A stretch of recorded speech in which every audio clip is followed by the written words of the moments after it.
Hi hello welcome back to SSV NAGA PRA SHA.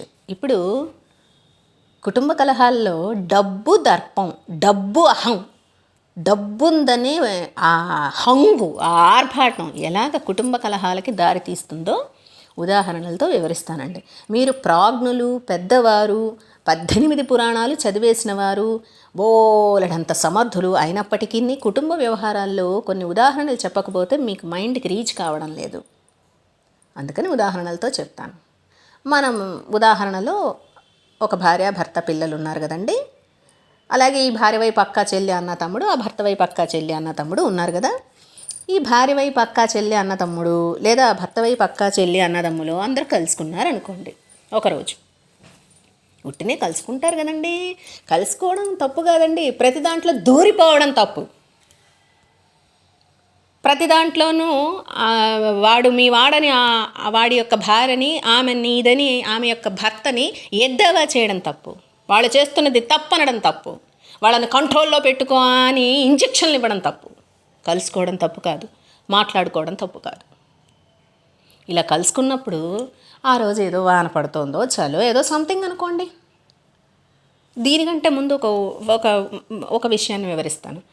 ఈ అమ్మాయి యొక్క అక్క చెల్లెళ్ళు అన్నదమ్ముల్లో ఎవరో ఒకళ్ళు బాగా ఉన్నవాళ్ళు, వాళ్ళ ఆయనో లేకపోతే వాళ్ళు, ఆ అన్నయ్యో తమ్ముడో అయితే ఆయనో, లేదా ఆ అక్క చెల్లెళ్ళు అయితే వాళ్ళ భర్త నెలకి 12 లక్షలు 25 లక్షలు గడించేస్తున్నారు. అలాగే ఈ అబ్బాయి యొక్క అన్నో తమ్ముడు, అక్కో చెల్లో, అన్నో తమ్ముడు అయితే ఆయనో, అక్కో చెల్లో అయితే వాళ్ళ భర్త నెలకి 12 లక్షలు 25 లక్షలు గడించేస్తున్నారు. వాళ్ళ పిల్లలు కూడా గడించేస్తున్నారు అనుకోండి. ఈ మగాడికి కొంచెం స్థితిగతులు తక్కువ, లేదా ఈ అమ్మాయి యొక్క భర్తకి కొంచెం స్థితిగతులు తక్కువ అనుకుందాం. ఉదాహరణ చెప్పుకునేటప్పుడు అలా అనుకోవాలి కదా. అప్పుడు వీళ్ళందరూ కలుసుకున్నప్పుడు ఆ రోజు ఏదో చలిగా ఉంది, లేదా మంచు పడుతుంది, లేదా వర్షంగా ఉంది, లేదా సండే రిలాక్స్గా ఉన్నారు.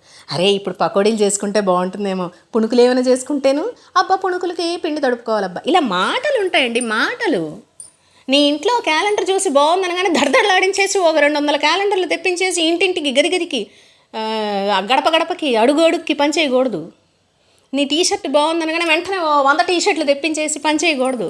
నీ చెప్పులు బాగున్నాయంటే వెంటనే 2000 చెప్పులు జతలు తెప్పించేయకూడదు. మాటలు ఉంటాయి, మాటలు, మనుషులు మాటలు మాట్లాడుకుంటారు. ప్రతి మాటని చర్య చేయకూడదు, ప్రతి మాటని ఇంప్లిమెంట్ చేయకూడదు. అది చాలా తప్పు. అంటే నీ మైండ్ సరిగ్గా లేదన్నమాట. సరే ఇలా అనుకోగానే ధన్నుమని పర్సులో తీయించి 500 రూపాయలు తీసేయడం, 1000 రూపాయలకి సమోసాలు, పకోడాలు, చిప్స్, చెగోడీలు, జంతికలు, పుణుకులు, మిర్చి బజ్జీలు, ఉల్లిపాయ బజ్జీలు, బంగాళదుంప బజ్జీలు. అక్కడ ఎవరైనా షుగర్ పేషెంట్స్ ఉంటే కావాలని వాళ్ళని ఏడిపించడానికి బంగాళదుంప బజ్జీలు, అవి ఇవి అన్ని 1000 రూపాయలకి తెప్పించేసి ఇస్తారు. ఇలా తెప్పించుకోవడం తప్పు కాదండి. అందరూ కలుసుకున్నప్పుడు ఒకళ్ళు అలా తెప్పిస్తారు. కానీ తెప్పించే విధానంలో, ఆ తర్వాత పంచే విధానంలో, ఆ మాటల్లో, ఆ బిహేవియర్లో, ఆ అపీరెన్స్లో అవతల వాడికి నీకు స్థితిగతులు తక్కువ, నేను పెట్టిందే నువ్వు తినాలి అనేది ప్రస్ఫుటిస్తూ చేస్తారు. వీళ్ళు ప్రస్ఫుటిస్తూ చేస్తారు.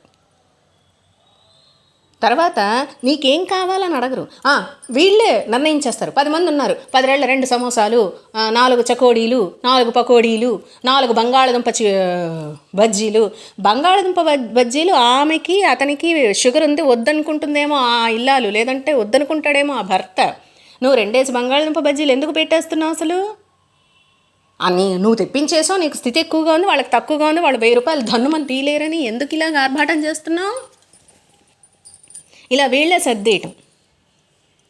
ఏమండి, కుటుంబ వ్యవహారాలు అనేవి ఒక పద్ధతిలో, ఒక ప్రాసెస్లో ఉంటాయి. అది ఎలా చేయాలంటే, ఆ ఇంటికి పెద్దవాడు ఉన్నాడు అనుకోండి, వాడు అలా చేస్తే బాగుంటుంది, అందరూ ఒప్పుకుంటారు. అది కూడా ఒకసారో 2 సార్లు, ప్రతిసారి నేను పెట్టిందే తినాలి, నేనేమో 1000 రూపాయలు, ఇవాళ 1000 రూపాయలు, రేపు 2000 రూపాయలు నేను నా పిల్లలు కలిసి గడించేసి పెట్టేస్తాం అందరికీ అనుకోకూడదు. ఇవాళ నేను పెట్టాను, రేపు నా తమ్ముడు, నా అన్నయ్య, నా అక్క, నా చెల్లి పెట్టగలగాలి అనుకోవాలి. అలాగే ఈ ఆడదనుకోండి, ఇవాళ నేను పెట్టాను, రేపు నా తమ్ముడు, ఎంతమంది అన్నదమ్ములు ఉంటే అంతమంది ఒకడే పెట్టాలి, ఇంకొకడు తింటూ ఉండాలని, వాడి చేతిలో తింటూ ఉండాలనుకోకూడదు.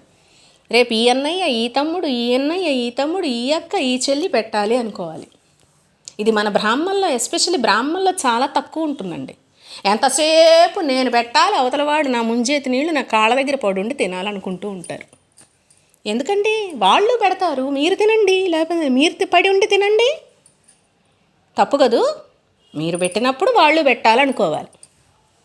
అందుకని తెప్పించేటప్పుడు ఏమనాలంటే, ఇదిగో నర్ర ఇవాళ నేను తెప్పిస్తున్నాను, ప్రతిరోజు నేను తెప్పించను, ప్రతిసారి నెక్స్ట్ టైం మీరు తెప్పించాలి సుమా, లేకపోతే మా అబ్బాయికి చెప్తా, మీ అమ్మాయికి చెప్తా, లేదా మీ అబ్బాయికి చెప్తా, మా అమ్మాయికి చెప్తా, ఇలా సరదాగా మాట్లాడాలి. అప్పుడు అవతల వాడి స్థితిగతుల మీద నువ్వు దెబ్బ కొడుతున్నట్టుగా వాడికి ఒక ఫీలింగ్ రాదు. నువ్వు దందం దడ్డడ్లాడించేస్తే అవతల వాడు చిన్నతనం పోతాడు. చిన్నతనం ఫీల్ అయినప్పుడు నువ్వు చిన్నతనం ఫీల్ అయితే సహనంతో ఊరుకుంటావా? ఓర్పుతో సహిస్తావా? నీ పిల్లలు చిన్నతనం ఫీల్ అయితే వాళ్ళు ఓర్పుగా ఉంటారా? నీ పిల్లలకి నీకు సెల్ఫ్ రెస్పెక్ట్ ఉండదా? నీ భార్యకి నీకు, నీ భర్తకి నీకు, నీ పిల్లలకి సెల్ఫ్ రెస్పెక్ట్ ఉండదా? ఈగో ఉండదా? అలాగే వాళ్ళకి ఉంటుంది. ఇది భరించి దీన్ని ఇలా కాకుండా వేరేలాగా ఎక్స్ప్రెస్ చేస్తారు. నేను ఇంకో వీడియో చేస్తాను దీని మీద. ఖచ్చితంగా అందరూ వినాలి, చూడాలి, చూస్తారు, వింటారు. Please do watch, like, share, subscribe. SSVNAGAPRSHA.